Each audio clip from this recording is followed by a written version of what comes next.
నన్ను క్షమించరా ఒకరు. నేనే అనవసరంగా అలా వాగాను. నేనప్పుడు ఆ సమయాన ఆ కిస్ని నేను ఎక్స్పెక్ట్ చేయలేదు. ఎలా రియాక్ట్ చేయాలో తెలియక ఏదో షాక్లో అలా జరిగిపోయింది. నీతో ఫ్రెండ్గా ఉండటం నాకు అవమానం కాదు. నన్ను క్షమించు ఒకరుణ్. లేదు, ఏం పర్వాలేదు. ఆ విషయం అప్పుడే మర్చిపోయాను.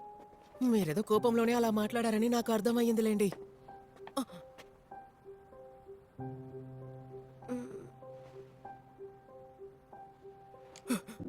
మన సమస్య కన్నా పెద్ద సమస్య వచ్చి పడింది.